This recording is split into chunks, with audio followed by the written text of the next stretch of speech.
For over a month now, I've been trying to beat Terraria on the hardest difficulty while playing on hardcore mode, which means I can't die a single time or the entire character and world is gone for good. My first 4 attempts went very poorly, so on my 5th attempt I began with a very intricate and careful strategy. But that was last video. This video we're continuing on with the 5th attempt. We got so powerful that I actually began to think we can soon kill the Eye of Cthulhu, the first boss in the game, and a major step up in the progression. Once you kill Eye of Cthulhu, you can very quickly progress to become strong enough to kill the Brain of Cthulhu, then the Goblin Army, then Queen Bee, then Skeletron. The Eye of Cthulhu is the guardian, the gatekeeper of the mid portion of pre-hard mode, and I'm about to beat him in this video. So without further ado, let's get started and see what happens.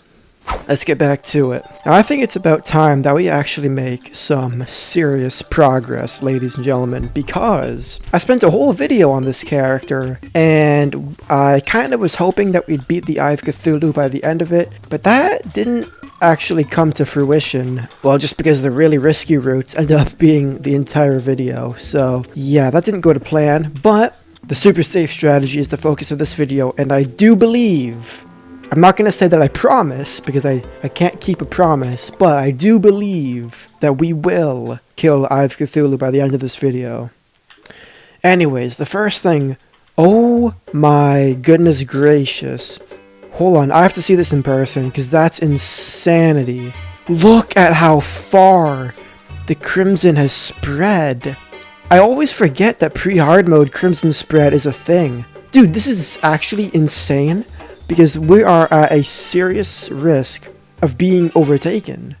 Yeah, after seeing just how far the Crimson had spread, that completely recontextualized the entire video. Originally, we were going to do hours and hours of fishing to get better gear. We were also going to do a lot of farming, getting almost every single plant to grow, therefore having an extreme abundance of potions at my disposal. What I now have to do is effectively race to kill the Eye of Cthulhu. That way I can get the Dryad to move in, buy purification powder, and hopefully push the Crimson back enough without dying.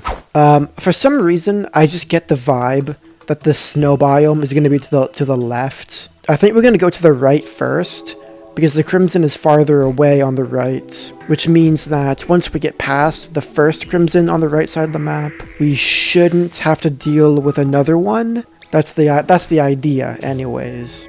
Alright, I'm a little bit worried here. Let's see if we can get past it. The trick is to not stop moving, like at all, for more than is absolutely necessary. Because once you stop moving, you give them an opportunity to spawn, and then the more that spawn, the more overwhelmed you're gonna get.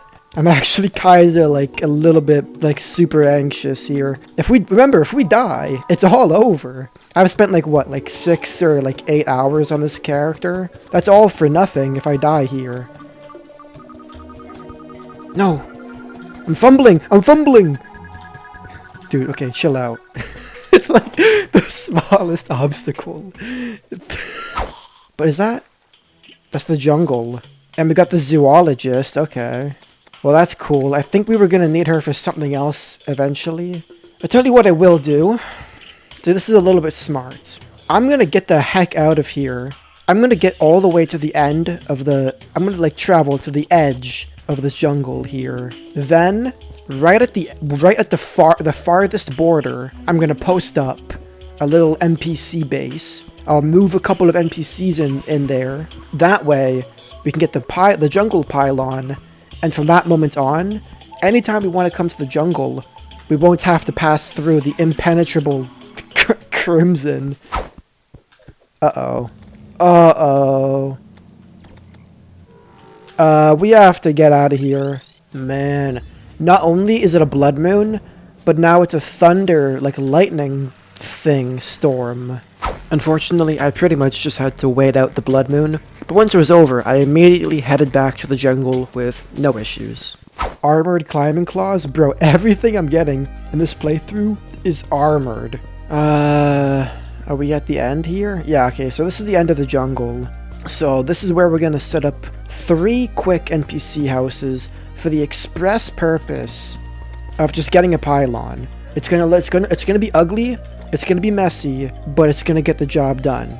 And that's all I'm asking for, okay? Right. Like I said, it's not the prettiest thing I ever made, but I guess the job done. So who do we not need in the main base? Definitely not you. Definitely not you. And almost certainly not you. So, do we get a pylon? Here we go. So 9 gold. Oh, I do have 9 gold. I was about to say, we're gonna have to wait to get 9 gold, but now how nice is that? It gets the job done, certainly.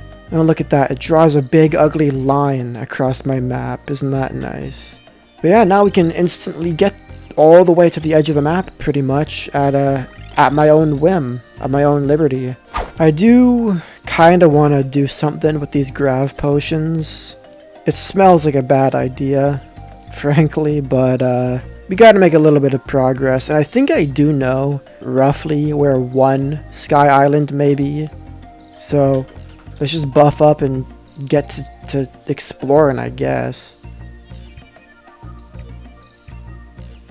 Oh, here we go. We found one. Thank goodness you don't take fall damage while you have the grav potion activated, or I would have just died right there.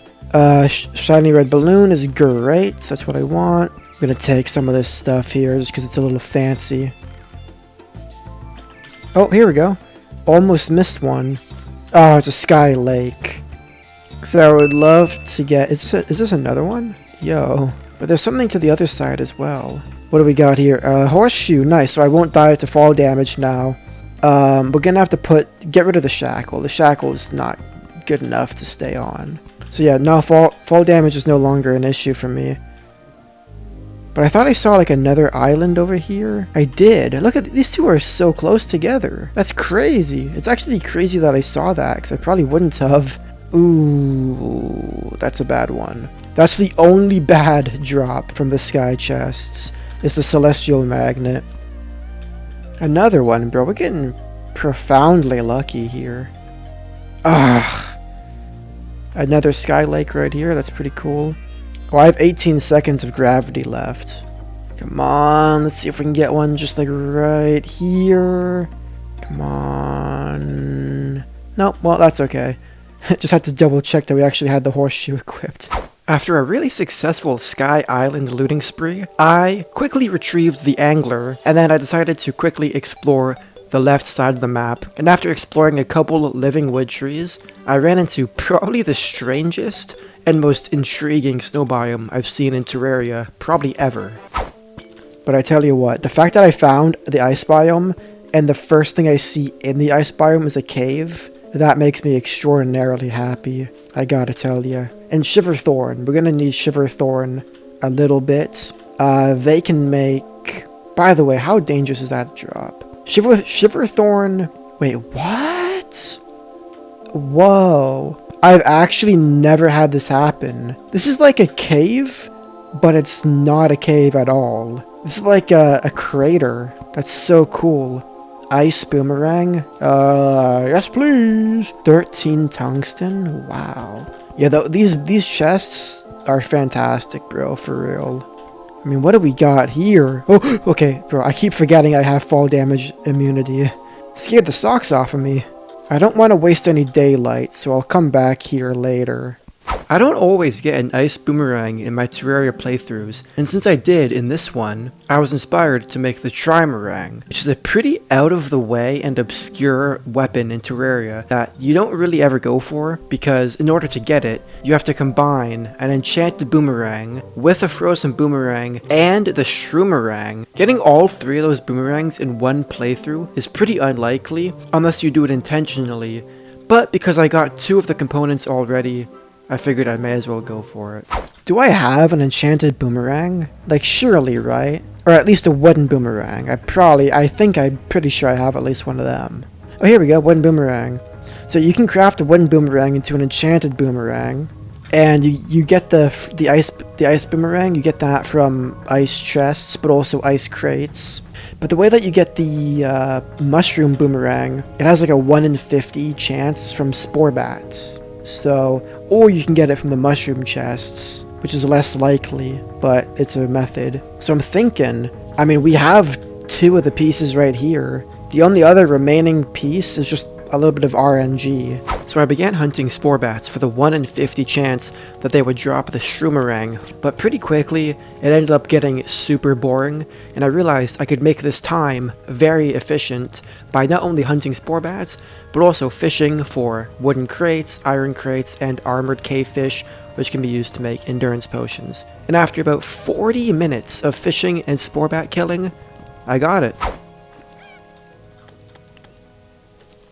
There we go. Man, that took a good second to get that thing. I'll tell you what, 30 damage too. Wow, okay. So that's not like a tiny thing either. Pretty cool. Let's see. How do we craft her up? Try. Here it is. So 25 damage, which is less than the Shoomerang. It's the same as the Ice Boomerang. But when you craft it using all 3 of those components, I think you can throw 3 at once now. Yeah, so it does the same damage as the Ice Boomerang, which is less than the thing, but you have 3. So it's technically like thrice as good. So that's a pretty handy weapon, I think. It's actually pretty cool. I think this is my first time ever getting it. Maybe like my second, technically. Let's test this thing out. Oh yeah, that's very nice. Oh yeah, that's actually very nice. I like that. And even if you miss a shot, you have a few extras that you can keep using, so it's very versatile. But out of the fishing, we got a 43 bass, some bombfish, armored cave fish, salmon, stinkfish, a little bit of specular fish, 7 wooden crates, and 2 iron ones. So why don't we go ahead and open up these ones here. Sailfish boots, which is effectively Hermes boots, which is perfect. Lead ore, more sailfish boots, a gills potion, some apprentice bait, random stuff, a radar we already have, mana potions. Alright, time for the big buko bucks. Journeyman baits, 5 gold, and there might have been another thing that I missed. And the other one, master baits, and hard sailfish boots, so +1 defense. I would take that over the 4% movement speed, frankly. Actually, would I? I think the 4% movement speed might be a little bit better. But we got 9 gold just out of the crates. I mean, wow, that's a free pylon. Yeah, I'll make the blue jellyfish jar. That's pretty cool, I suppose. Put that right here. That's cute. I like that. I was kind of hoping to get a tsunami in a bottle just for a double jump. Frankly, we probably could do the Eye of Cthulhu like now. So let's see what kind of potions we can make up here. Iron Skin is obvious for extra 8 defense. Heart Reach so we can pick up hearts farther away. Shine Potion and Night Vision just for visibility. Regen for extra life regen. I am going to want Archery for more bow damage because we're going to be using bows here. And I'm going to want Endurance as well. And then that's like all the buffs I want. Like that's pretty much it there. Yeah, so Endurance, boom. So I'm going to take 10% less damage. I'm going to do 10% more damage. I'm going to have more life regen, 8 more defense. I'll pick up hearts farther away, and I can see better. And I'm going to have 220 HP, which is 40 less than I would have ideally really loved. But you don't have to really love it, you know? And I'm going to actually upgrade all of my health potions really quick to be regular healing potions for 100 extra life rather than a meager 50. Having created all of my buff potions, all I had to do then was make the Eye of Cthulhu arena. And I went a little bit overkill, but it's not a big deal because it only took me about 8 minutes. Alright, so this is what we got worked up here. It may be a little bit excessive on the vertical and perhaps a bit lacking on the horizontal. We got the golden bow. We got the skittish finch staff, of course. We also have campfires for more regen. Happy from the sunflower, which means less monsters spawn, and I am a little bit faster. And tungsten armor and a bunch of other defense-related accessories. I don't know if it was obvious to you guys, but I was pretty nervous going into this fight. As I stated in the first video in this series, the farthest I've ever gotten in Terraria Hardcore Master Mode was post Eye of Cthulhu. I've never beaten Brain of Cthulhu or Eater of Worlds or Skeletron. And keep in mind, if I die to Eye of Cthulhu right here, it's all for nothing. All of these hours for nothing. This world I made, which is so beautiful and amazing. All these great accessories. All of the fantastic, pure luck I got would be all for nothing. So I was pretty nervous. If I beat Eye of Cthulhu here, I am on par with my best run ever. So, let's buff up and go for it.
Let's go, baby. Let's do it again. Come on.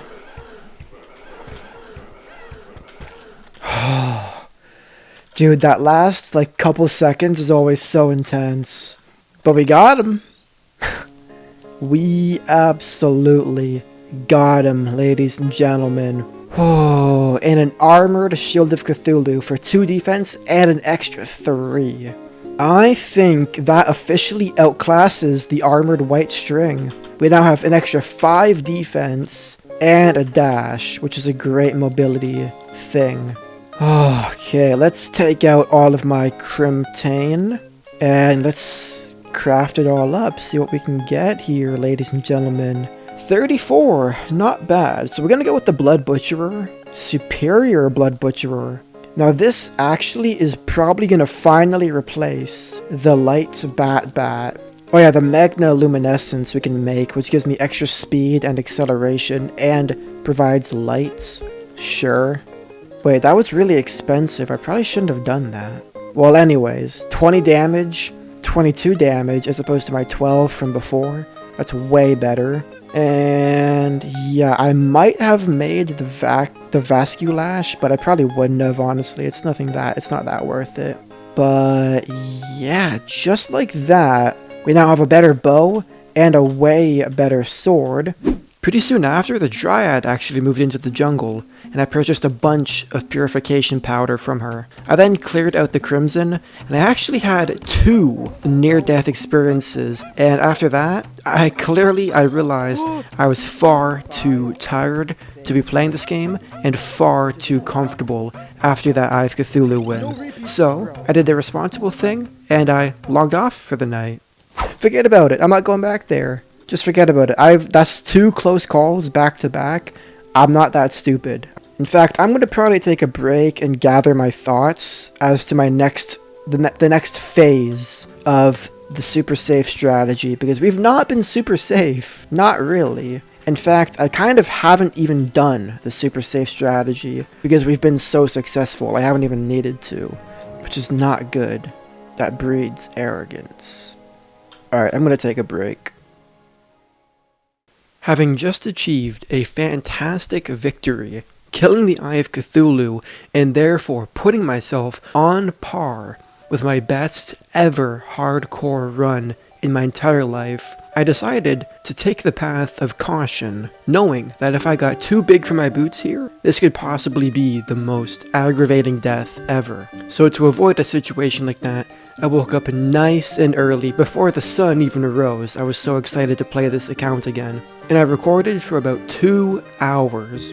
I started out the day by going back to my jungle base and spiffing it up. I felt like I could make it more beautiful, so that's exactly what I began doing. I set up a nice, beautiful fishing pond in the jungle biome right next to my base, and I began filling it up with water, which took quite a bit of time.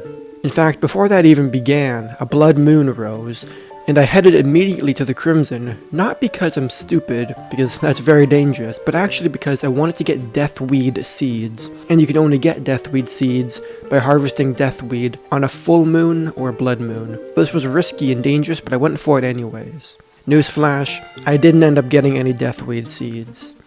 Anyways, it was at this point when I began to actually fish in the jungle, using as much bait as I could.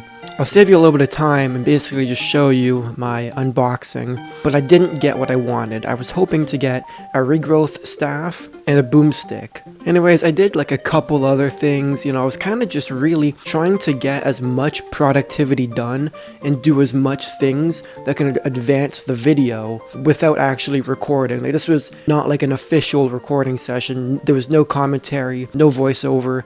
There wasn't even any game audio because I was watching YouTube on my other monitor. So I was really just trying to spend a couple hours before the morning even began in real life to just get as much done as possible. And I did quite a bit, to be fair. It was at this point when I actually found a deathweed in the Crimson, and I boxed myself up and I waited for nighttime, and when night finally came, I used my bloody tear and I harvested the deathweed to get exactly 1 deathweed seed. Then during this blood moon, I really didn't want to kill anything. I did a little bit of caving, I did a little bit of chest organization, but there was just nothing I could really do. So, after recording for 1 hour and 43 minutes straight, I had to use the washroom. And this was genuinely the saddest mistake ever. I went AFK right here on top of my well. I thought I was completely and utterly safe. But what I completely forgot about is that when a blood moon happens, enemies could spawn anywhere they wanted, even in the village, and I thought I was completely safe, but at the 1 hour, 43 minute, and 35 second mark of this recording, my finch goes up, and then I see a zombie drop down upon me, and he starts killing me, and for a second I thought he was gonna knock me into the door, and the door would open, and no, it didn't happen. Within only seconds of leaving my room, I probably didn't even make it to the bathroom before this guy killed me. Let me tell you, ladies and gentlemen, when I got back and I saw my entire inventory on the floor and a zombie jumping up and down like that, my heart genuinely sank, because I was so sure that there was no way that this could happen. Now you may be wondering, why did I even let this happen? Why would I go AFK while I used the washroom instead of just returning to the title screen? Well, the reason is I wanted to be efficient. I wanted to use the washroom and come back, and hopefully the blood moon would be over. Well, when I came back, the blood moon was over, and so was the entire run. I admired my Terraria one last time, and I floated down deeper into the mine, straight down, as straight as I could, trying to see what I missed out on, and I missed out on quite a bit. If I hadn't made such a silly mistake, this would have been a very juicy mine, a very, very juicy one. There was even several heart crystals right on the way, a minecart track, and a golden chest. It could not have been a better seed. It could not have been a better world. To think that everything in this run went my way and better. Starting with the light bat.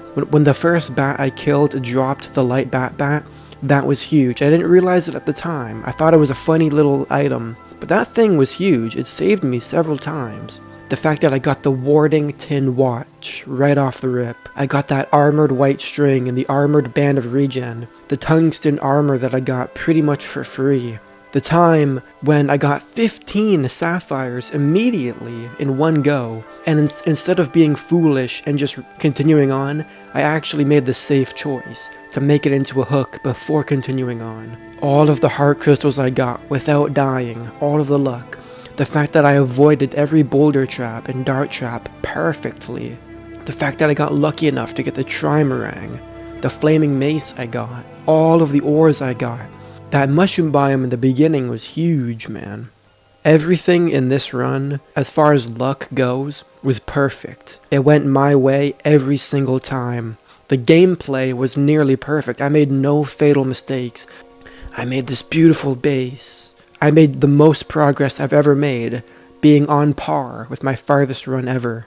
And to think I lost all of it to a bathroom break. Oh, ladies and gentlemen, I gotta be honest with you. This was probably the saddest way for me to die in hardcore Terraria. Even if I died to Skeleton, like if I died to a boss, that would hurt. But at least there would be drama, and at least it would be climactic for the video. If I died to some obscure enemy who I should never die to, even that could be funny. Even that could be used for comedy. But this, AFK, using the washroom and dying to a zombie during a blood moon, when I should have known better, when it was so easily avoidable, this isn't even a death that has any silver lining. This is purely just pain. Garpler Underhill, rest in peace. You will forever go down in history as the best hardcore run I've ever achieved to this day.